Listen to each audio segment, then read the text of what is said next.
Hi everyone, delonewolf here and welcome back to EVE Talk, your weekly look at the market in EVE Online. And well, what a week! Definitely news that I was not expecting to come out this way, while the specter of something happening it did loom over EVE Online and CCP, of course, because of well, all the firings of the community stuff. Basically is what for me did signal that something might be happening or might be up there. So looks like CCP and EVE Online will be sold to Pearl Abyss, the developers and publishers of Black Desert Online. These will be my first impressions on that because I actually have a real life job as well, and I haven't had time to go through the dev blog, go through lots of the posts that people have been making, and there should be an AMA or something like that on the forums as well. I have not seen any of those, so these are really just my first impressions. And in general, I'm neutral, but I'll go over the three things that I can see when it comes to this deal. First of all, the negative. Let's maybe start with that. Lots of people are worried about the pay-to-win stuff. I personally am not. It just doesn't work in the Western market, and I don't think that Pearl Abyss is going to be pushing for having all of that pay-to-win in EVE Online. I'm hoping basically that CCP can stop them from deciding on that. But what I am personally negative about is EVE Forever. While I'm still hopeful for sort of an EVE Forever, I'm not going to be naive enough and still believe in that, because the owner of EVE Online and the owners of CCP already have a flagship game, and that's Black Desert Online. They will not see EVE as a lifestyle, they will not see EVE as something that should have an forever horizon. They see that as just another game in their roster. And from that perspective, for me personally, I do have to bring EVE Online down from a lifestyle perspective as well to, well, another game, a game that I absolutely love and a game that I hope will continue for a very long time. But it's not the same from that perspective for me, which I find a little bit of a loss.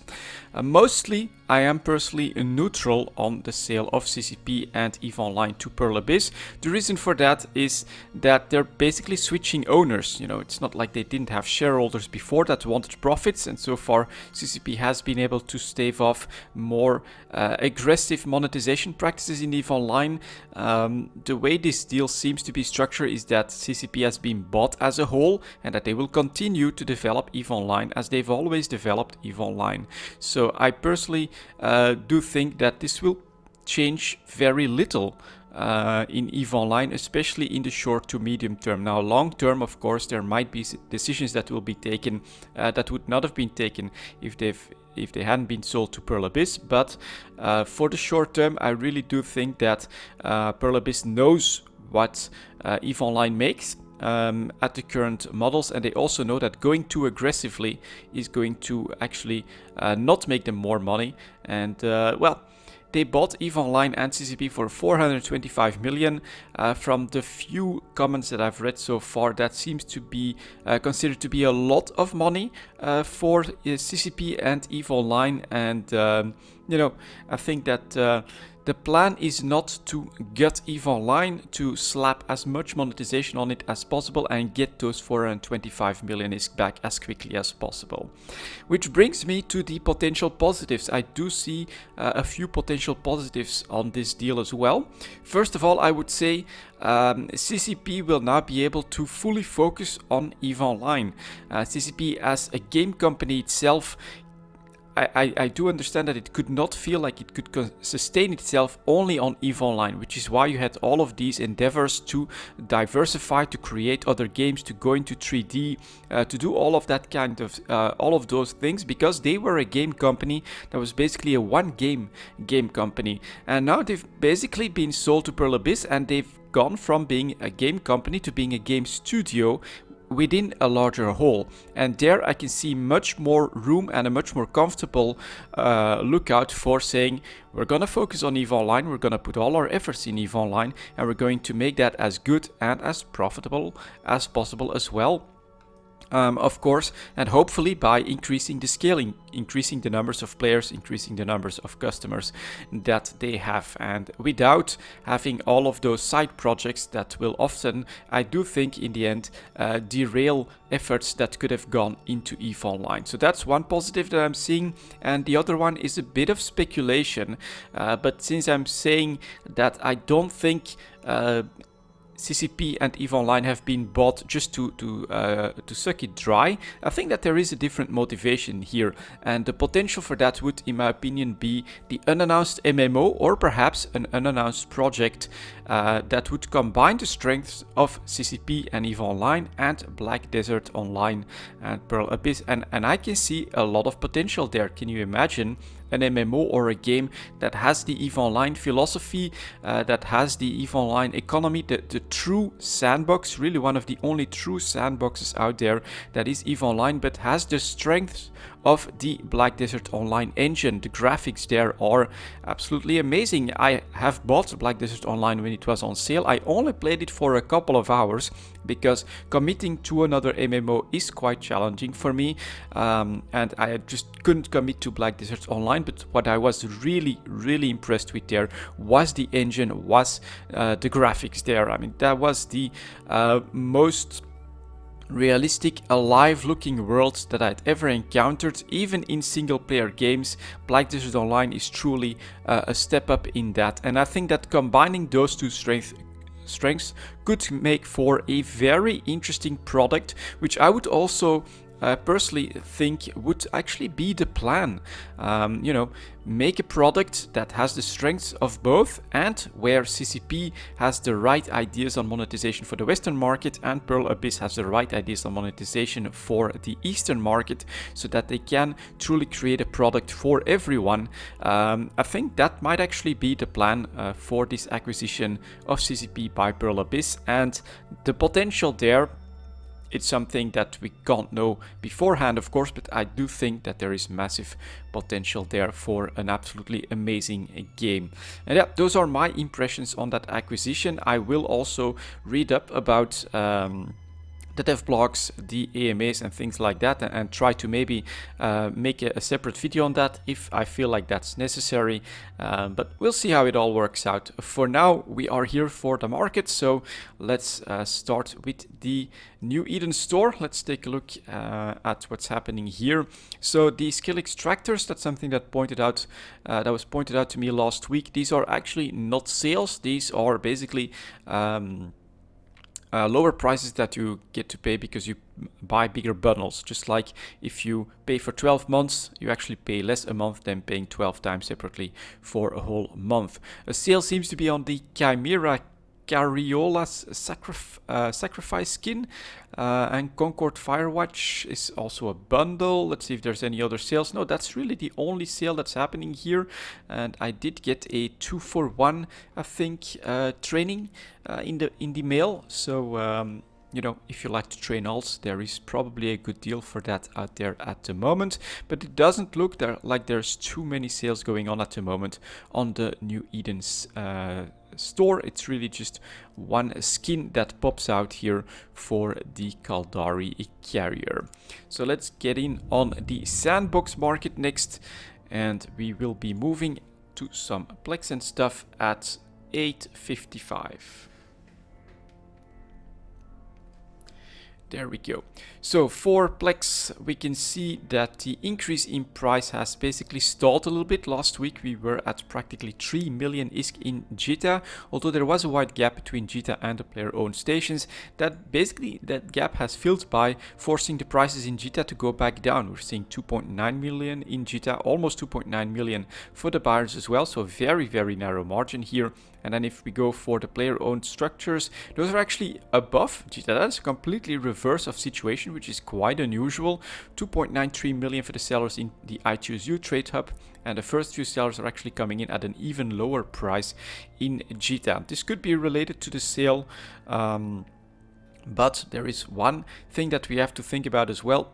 if you look at, for instance, the thread on our games about the sale to Pearl Abyss, there are people that are very negative about this, and I can personally understand them. Black Desert Online, being an Eastern MMO from Korea, does have pay-to-win store mechanics in it.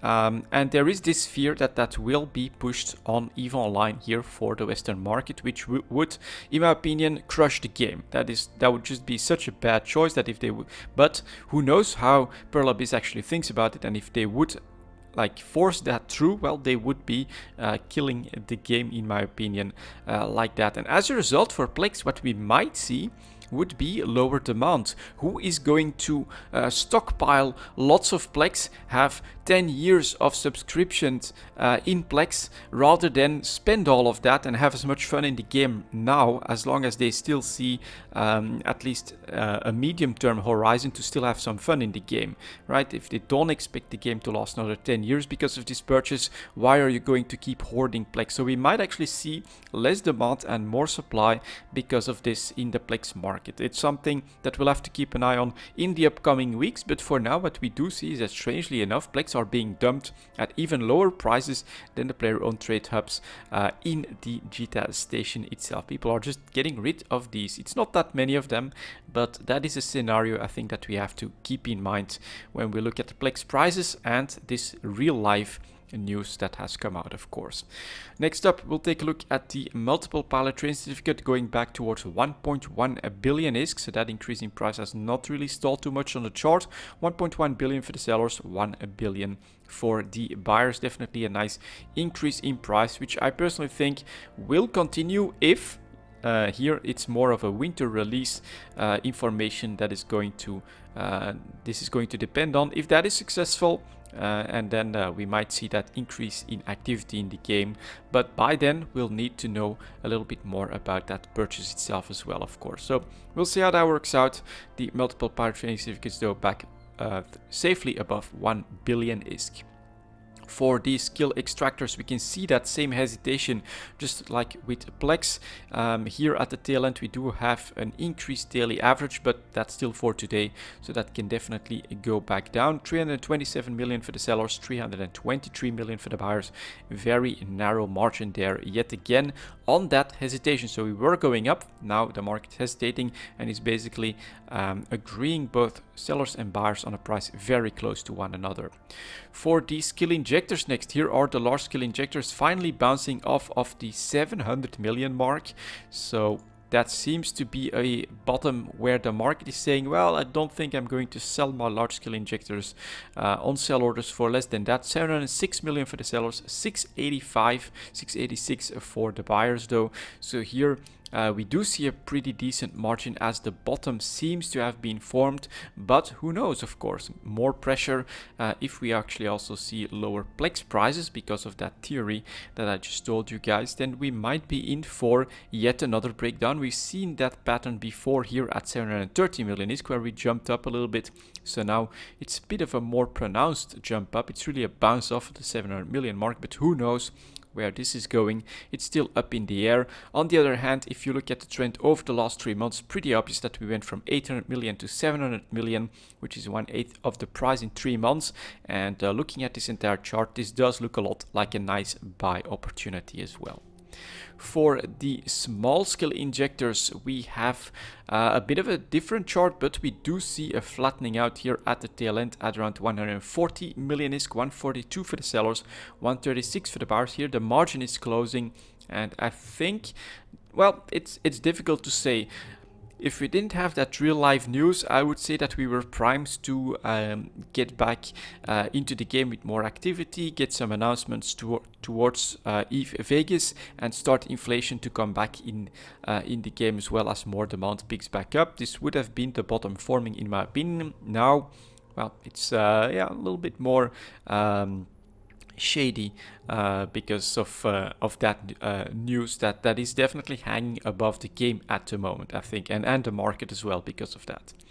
Finally, for the daily alpha injectors, these are going down in price substantially all of a sudden, going back down below 55 million ISK, 56.8 million for the sellers and 51.5 million for the buyers. Pretty wide margin opening up basically. So it's the buyers that have gone down in price and that they forced the average down, but the sellers are still staying above 55 million at the moment.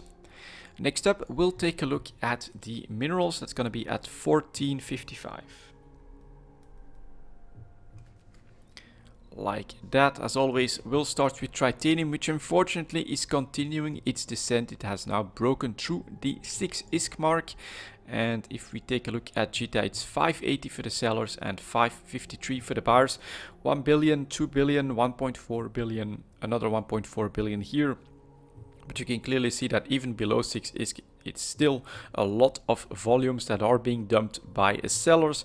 And it is still, you have to be honest as well, above anything we've seen practically for the entire year. So this is still a decent price for titanium. It's still a bit above average. It's not as great as 6 to 7 ISK, but it's still understandable that people are dumping their titanium, as all of the production lines are probably working full bore in EVE Online, depending on the capacity of the players, of course. But in nullsec, things are a bit quieter.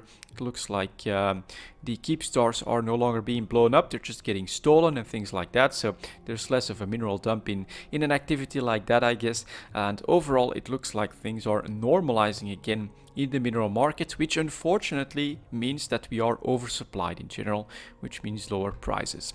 For pyrite, let's take a look at that chart. Just basically flat at the 1 year low point again, below 4 ISK. Super cheap. 396 for the sellers, 379 for the buyers. Very cheap pyrite. Then we have our Mexilon that is basically staying around 70 ISK and hovering about that. Look at this entire 1 year chart. About average, maybe a touch below that if you go below 70 ISK, but it's 70.5 for the sellers, 65.27 for the first buyer, which is buying 100 million units. That's a decent investment. So it looks like there is strong enough demand around 70 ISK at the moment to keep Mexilon on the average. Titanium is still a bit above average. Those are still your go-to minerals if you are mining in HiSec and if you're not mining from moons. Next up, we get Isogen. Yeah, flat at that bottom. There's not much to say. If you're selling your Isogen at 28 ISK and you've got 1, 2, 3, 4, 5, 6 sell orders that are dumping them all at 28.01 ISK here, that is of course keep the price from going back up. The buyers, though, there's decent demand at just shy of 27 ISK as well, with 500 million units, 700 million units here. And people are basically taking their positions, but this is really the mineral that has suffered the most with all the changes to mining that have been done by CCP, and the price has, well, basically been gutted from 55 ISK to 28 ISK, halving the price in about a year, with no signs of a comeback and with, in my opinion, no potential for a comeback, because even the war has not had any impact on the price. So there's no potential for this to change unless CCP does something about it. And then we've got Noxium that is landing on 300 ISK. The real question is, will we break through that or not? 306 for the sellers, 281 for the buyers. The buyers clearly want to get that price even lower, but it's the sellers that have to break. If that happens, though, feel free to assume that we're gonna move in the 250 to 300 range, I think. The question is, yeah, it does look like the market is still trying to defend that a little bit. Will they manage to do it? That remains the question. For Zydrine next, another leg down, now breaking 500 ISK.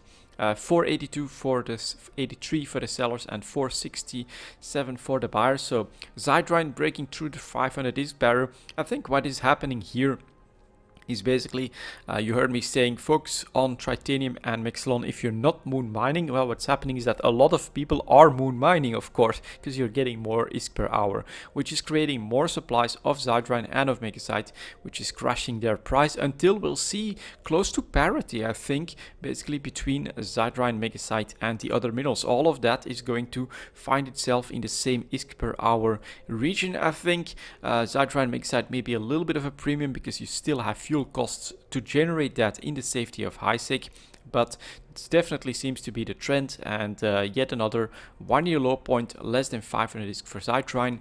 Megasite, you may already have seen that from the ticker, is continuing its descent as well, has slowly broken through the 600 mark and is continuing to do so. 581 now for the sellers and 578 for the buyers. That is a more narrow margin. Looks like there is going to be a little bit of hesitation in Megasite to go even lower, but if I look at what just happened to the Zytrine chart, we can, I think, assume that potentially the same can happen for Megasite as well.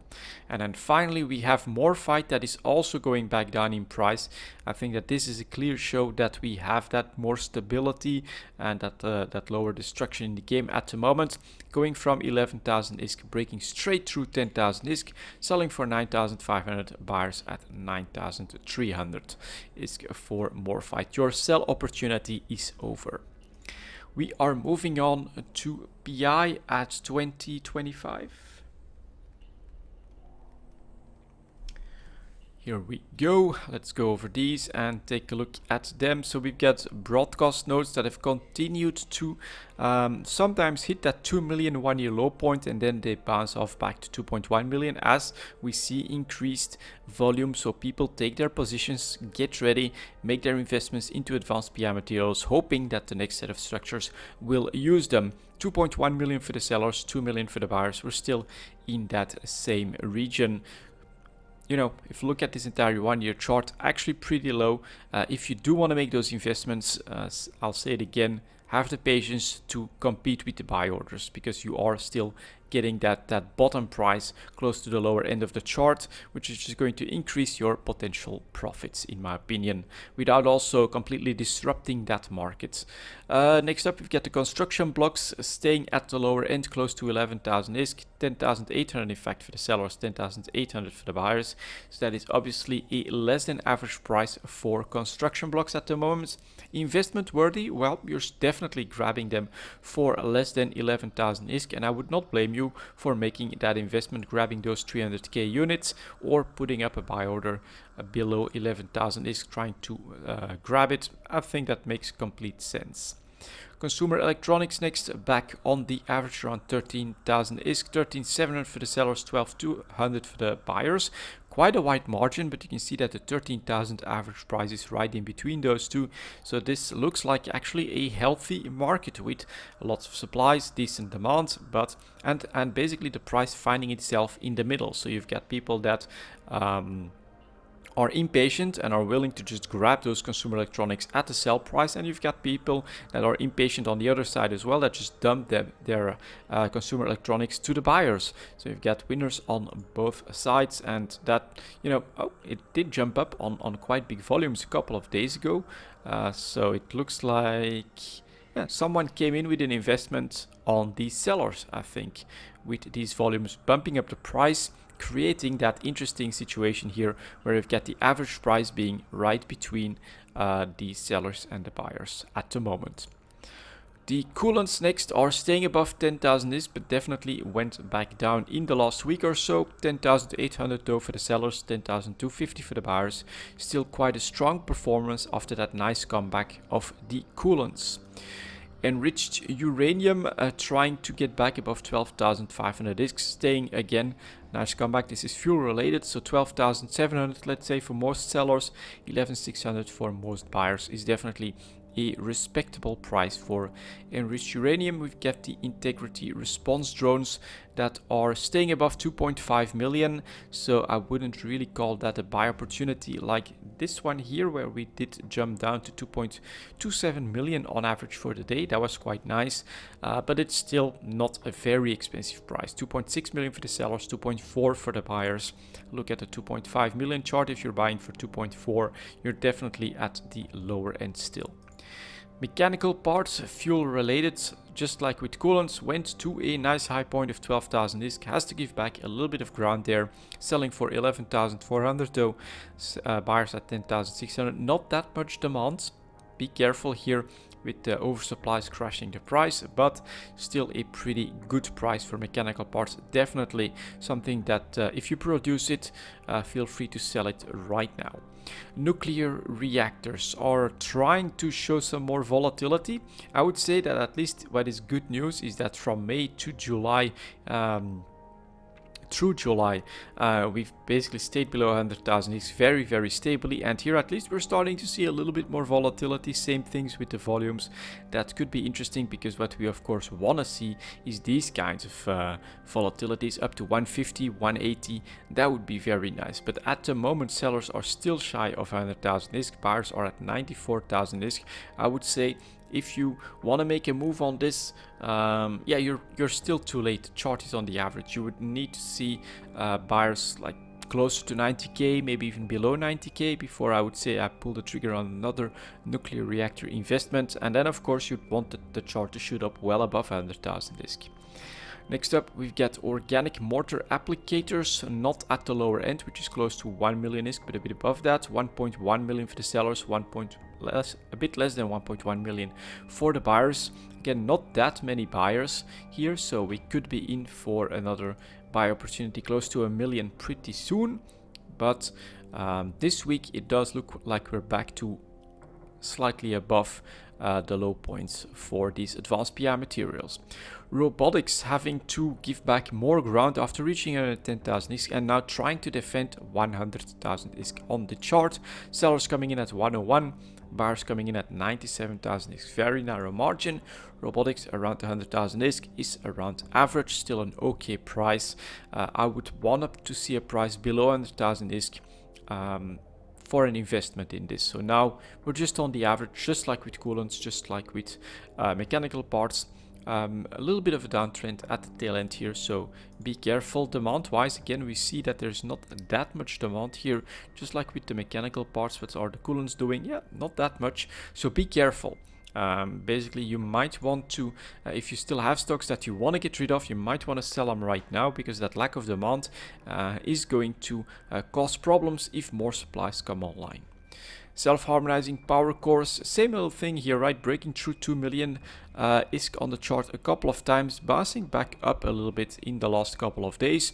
2.06 million for the sellers, but 1.9 million for the buyers. The lack of demand, though, creates an opportunity here. You can buy these power cores for around 1.9 million ISK, which I think is well below most of this chart and is investment worthy. So this is if you're still looking for advanced PI materials to purchase this week, I would definitely move on the self-harmonizing power cores, because we're lacking demand here. Next, we've got the superconductors. After reaching 11,000 ISK a couple of days ago, is bouncing back towards 12k on the average. 12,500 for the sellers, 12,000 for the buyers. Back to a normal average price, I would say. Test cultures also bouncing back, so we had a buy opportunity like a couple of weeks ago at less than 7,500 on the chart. Now that is slowly coming back to a higher price, 8,200 for the sellers, 8,000 for the buyers. But again, look at that, it's only 3 buyers at 8,000 ISK. Then we're moving back down to 7,500, and there's basically only 2, 4, 6, 8 buyers on the JITA market at the moment, which is not a lot. I know if you go for the player-owned trade hubs, there are more buyers as well, but look at that, it's not even that crazy. 1 buyer at 850, at 8,050, and then we're back to 7,700. So yeah, all right. I'm seeing a bit of a lack of demand in PI at the moment. Finally, we've got wetware mainframes that is staying below 2.25 million. Also slightly up in the last couple of days, but the buyers are still at around 2.1 million.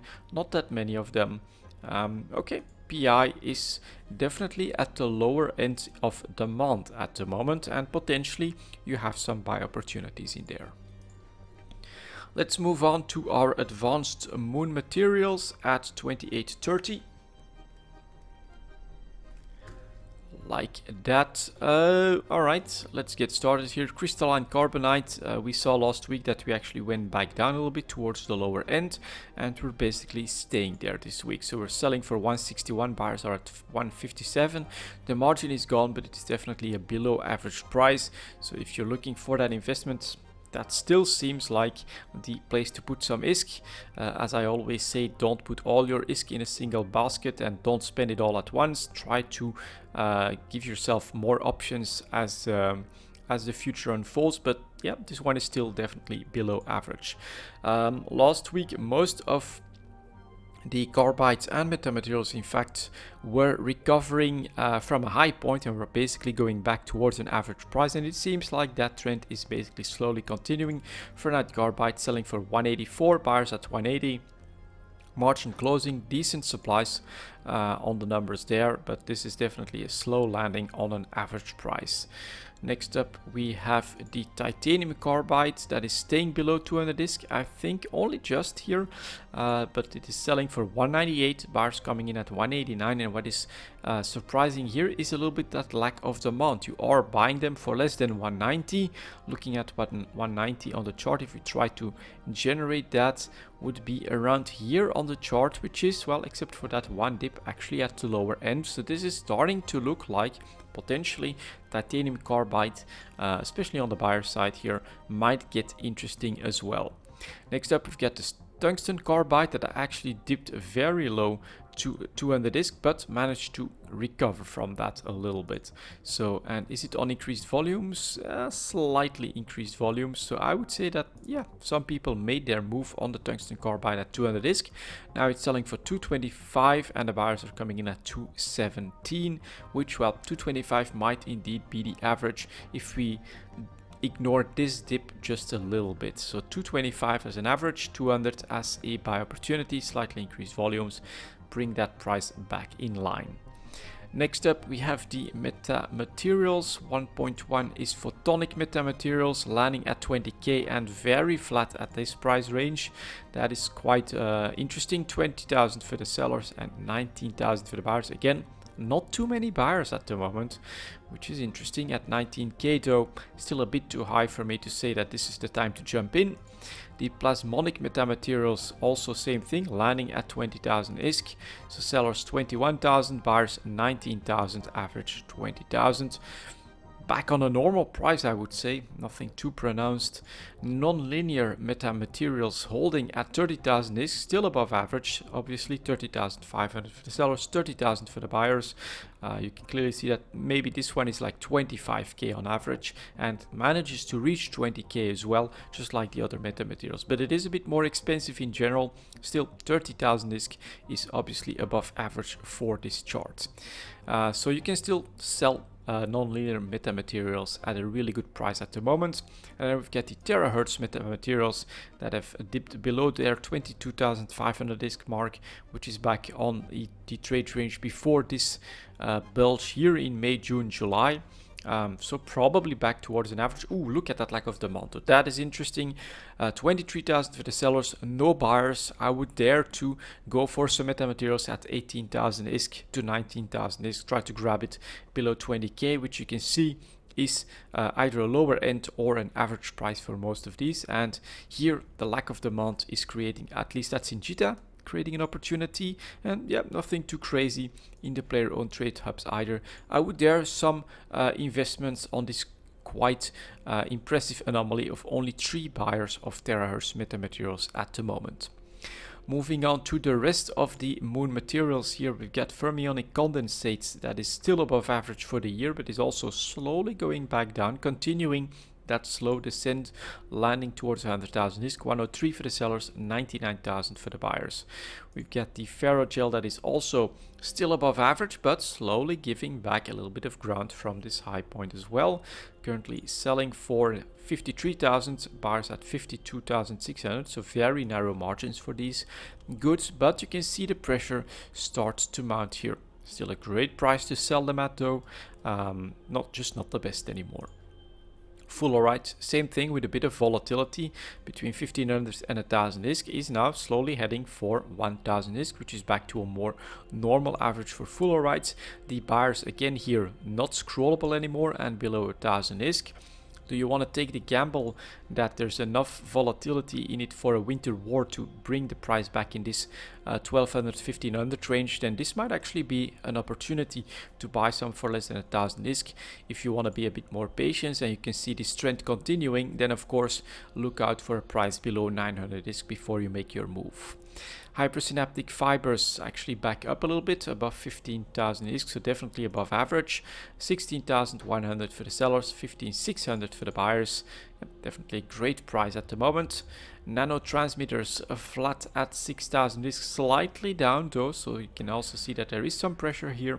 5,800 for the sellers, 5,800, a little bit below that for the buyers, which means a very narrow price range, but at a, I would still say, above average price for nano transmitters. Phenolic composites staying very high as well. In the last couple of days, the 5-day moving average is going down, but nothing too drastic. 3,200 for a bit above that for the sellers, and buyers again very narrow margin. And here we do actually scroll on the buyers. So when there's enough demand, you've got narrow margins and you've got high prices as well. Ceramic fibers though was trying to hold on to 600 ISK, but now in the last couple of days straight back down to 500, 520 for the sellers, 500 ISK for the buyers. If we look at this entire chart, it's quite difficult to say, right? Starting the year this slow, I think that Moon Mining put this change in it still. Is that correct? Feel free to correct me if that is wrong, but I do think that this increase in price is due to the Moon Mining change, and this is basically the first time that we now see buyers playing with prices below 500 ISK since let's see here, since around February. So you could see this as a buy opportunity. It would be a bit of a gamble considering the first part of the chart, but considering all of this, this does look like a bit of a break from the market to much lower prices. Feels risky, but I wouldn't blame you to take that gamble on the ceramic fibers at the moment. Let's move on to our Tech 2 ships at 36 minutes. There we go, and we will just go over these fairly quickly. I think Advanced Moon Materials, slight downtrend on all of them, so I'm expecting the trend of last week to continue, to see more and more of them under pressure. And here, for instance, the Aries is on an average price of less than 30 million. It's 29.6 for the sellers. Look at the supply, but look at the lack of demand again. Let's put up the player on trade hubs as well, just to take a look at it. It's not that many buyers. First one coming in at 28 million, couple more, and then it's 18 million. So this could end up creating a real buy opportunity if these sell orders actually get filled. But that's always tricky to do in the Tech 2 market at the moment. But yeah, the Aries definitely under pressure. Look at all these sellers coming in at less than 30 million all of a sudden. Next up, we've got the Basilisk that actually bounced off and is back above 250 million. Buyers at 245, sellers at 267. So maybe a slight buy opportunity last week that is already gone. Cerberus is continuing to go down and is now substantially below 250 million ISK and has been there for a little bit. That's interesting. 240 for the sellers, but look at the lack of buyers again. 227 for the first buyer, but it's really not that many. Again, let's take a look at plain old trade-ups. Some more Cerberi being bought in perimeter as well. This makes the picture a little bit less gloomy for the Cerberus, but keep in mind 1, 2, 4 and 7 at less than 200 million ISK. So it's really not a lot of demand at the moment, which is quite surprising for a ship that's as good as the Cerberus. Next up, we've got the Claw continuing its descent as well, breaking through the 30 million ISK mark. Look at the lack of buyers. You're buying them for less than 28 million right now. I would put this up as a slight buy opportunity. Look at player owned trade ups, 28.6. So this needs to be gotten rid of before you can actually purchase those at a price for less than 28 million ISK. But look at the 468 coming in here. That is clearly oversupply. I'm actually going to do it like this now because it looks like Tech 2 ships are finding their way to player owned trade hubs like perimeter and things like that. So let's go with that filter. Claw moving its way back down towards 30 million ISK as well. Next up, we've got the Crow that went to 30 million and actually jumped back up. 35 million all of a sudden for the sellers, 30.5 for the buyers. I'm not sure. Last week, I think that I did see that volatility. Were the buyers below 30 million? If they were, that was obviously a slight buy opportunity. You already have a sixth of the price back in profits for that. Crusaders next, down and less than 30 million is and quite volatilely. So 29 million for the sellers, 28 million for the buyers though. These are keeping that in check, and this is very interesting, although it's not so interesting for investors, but you can clearly see that the meta for the Tech2 trading is moving away from JITA and towards player-owned trade hubs. That is quite interesting. We've got the Guardian that is continuing on the 230 to 250 price band. Not too much to say here. 240 for the sellers, 221 for the buyers. Would love to see a price closer to 200 million as a real buy opportunity. Just not in the cards right now.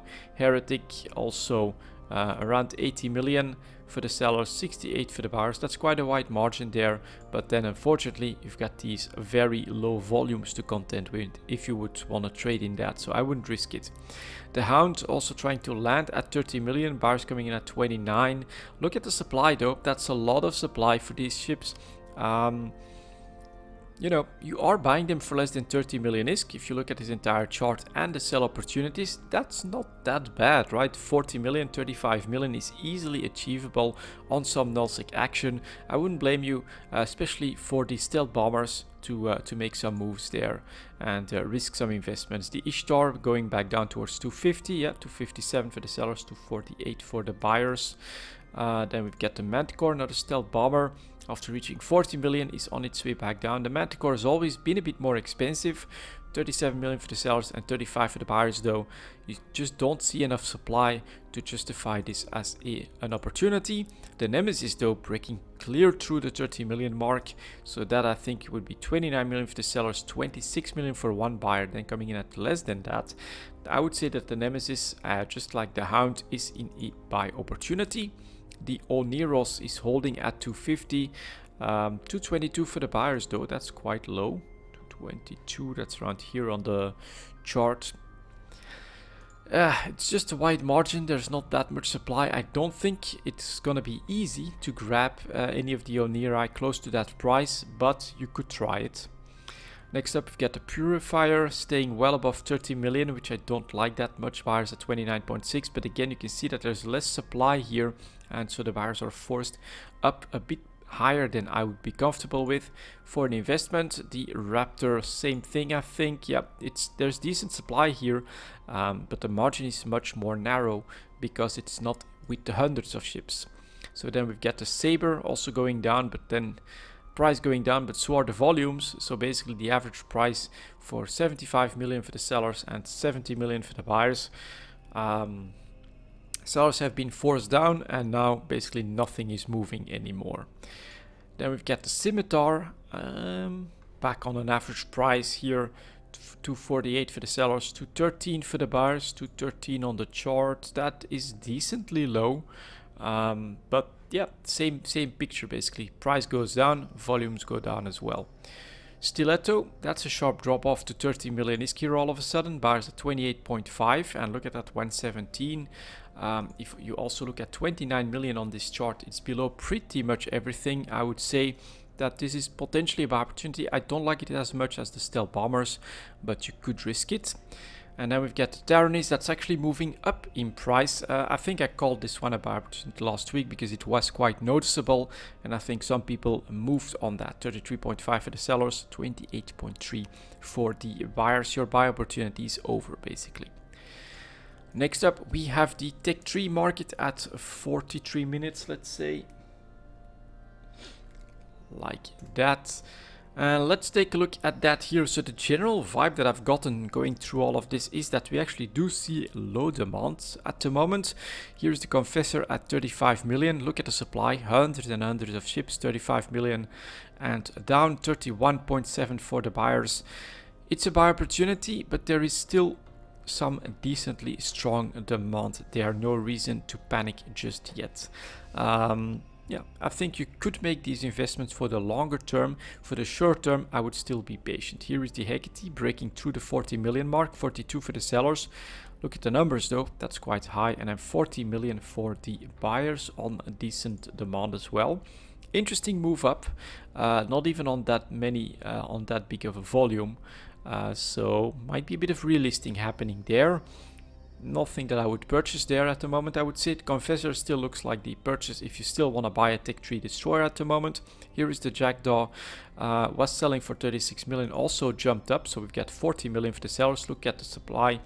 That's a relisting, and now we've got 37 million for the buyers, a bit higher than what we could do last week, so again, that's a bit of a no.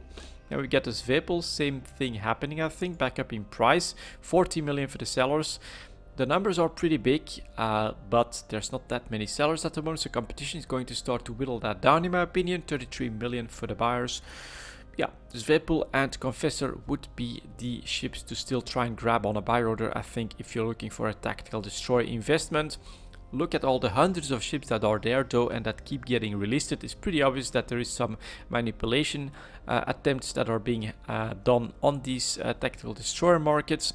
And for me, I would say that that still means that I should be careful. I would really only buy a couple, and at the lower prices when we see some competition on the sellers and those massive supplies. Let's see what's happening with the cruisers then. The Legion is holding at around 150 with hundreds of ships again, and then some relisting below that, 144 for the buyers. Yeah, that's definitely cheap considering the rest of the chart. Maybe, especially if you can use one, but as an investment, don't buy a dozen Legions, in my opinion. The Loki bouncing off of the 200 million mark, but not by too much. 220 for the sellers. Look at supply again. 210 for the buyers. Nothing I would make a move on. Proteus also slight move up, 159, so 160 for the sellers. Again, look at the hundreds of ships. 140 for the buyers. That's quite a wide margin. It is the worst Tech Tree at the moment though, cruiser. So would I buy this? That's again very risky considering the lower volumes then. And then we've got the Tengu finally, that is, yeah, actually down below 150, close to 1 year low point, I think. 145 for the seller still. That's like 1,000 Tengus on the market, and the buyers are down to 137 million, which is less than 140 on the chart, which is at the 1 year low point. So if you would really be looking into that Tech Tree investment, Tengu looks like the most interesting one actually in this week, in my opinion. Confessor at 31.7 million is still, whoops, excuse me, very cheap as well.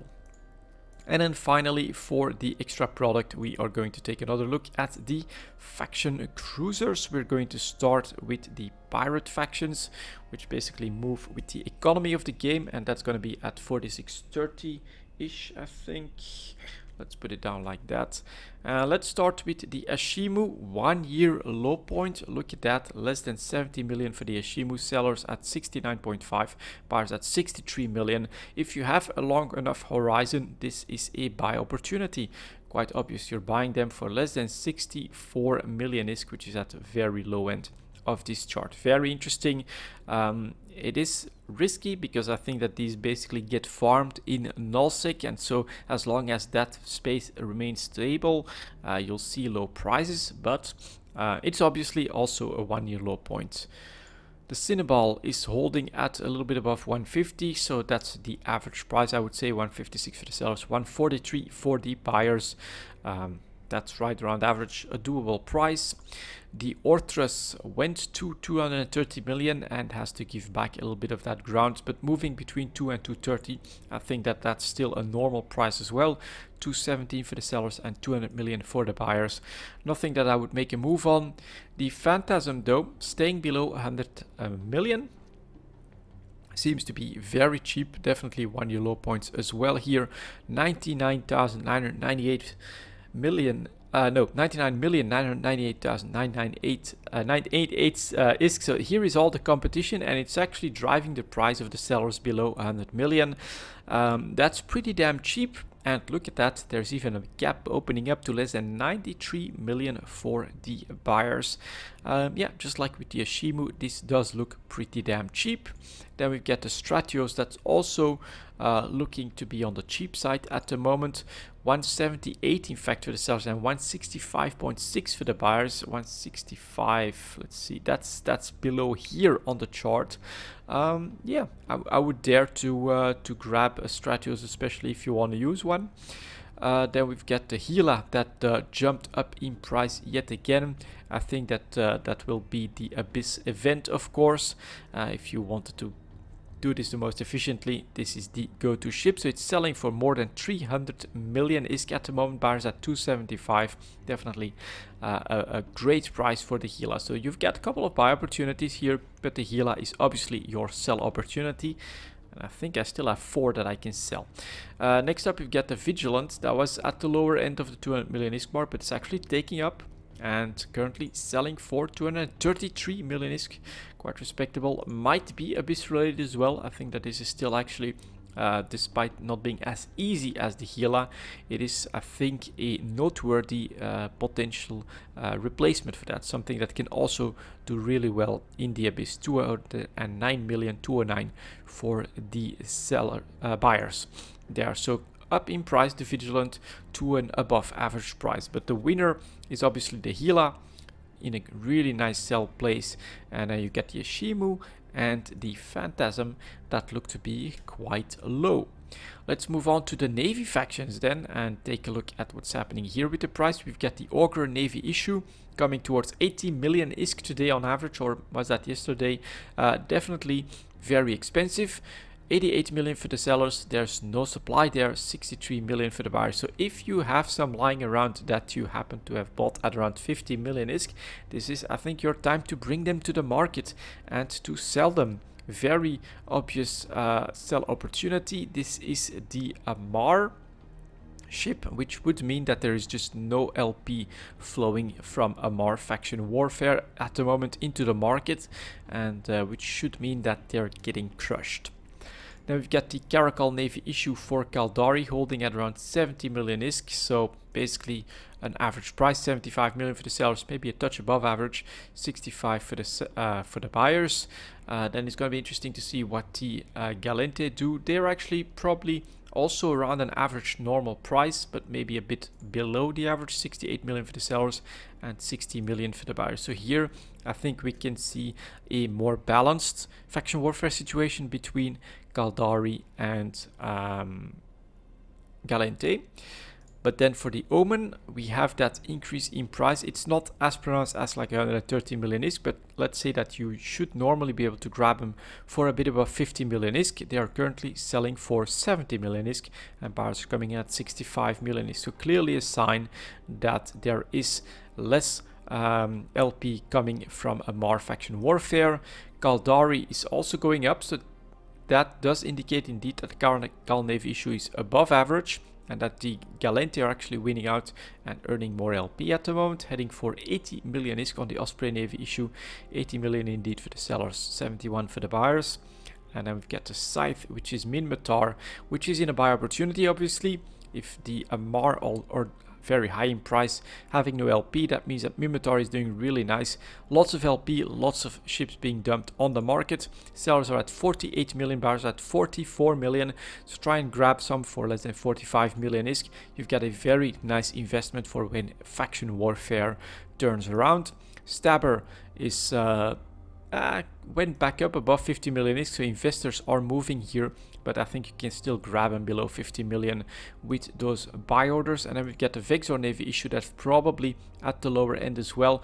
But for Galente, it looks like this is like the normal average, and that we don't ever really see a massive dumping to less than 50 million ISK, which is quite strange, but probably an indication that Galente Caldari faction warfare is a bit more balanced, and we see the big swings here at the moment, especially in Amar with very high prices and Minmatar with very low prices. So there are your opportunities, I think. If you still happen to have some Amar faction ships lying around, definitely try to sell them. And if you're looking for that investment, I would look into the Scythe especially, and maybe the Stabber as well. Although the volumes are quite low on this one, and the side volume's a bit better. I'd look into the side, to be honest. That's where maybe I'll even make a move on that myself. Buy a couple for less than 50 million ISK. Wait for the turnaround. Try and sell them for 70 to 80 million ISK. That is not a bad plan, and the potential is there for the chart. Very, very interesting here. Still musing about how I could do this more regularly. Maybe just a different type of video. Maybe I should just get a character and put it in faction warfare or something like that, which means effort. And you know, sorry to announce that I don't always have as much time as I would like either. But yeah, we'll see. We'll see. This is a super interesting market, and you can clearly see that this is where you can make a lot of ISK trading as well. So another project for the longer term that I have to keep in mind as well. That's going to be it for this ETH Talk, guys. Thank you very much for watching, and I'll see you all next time.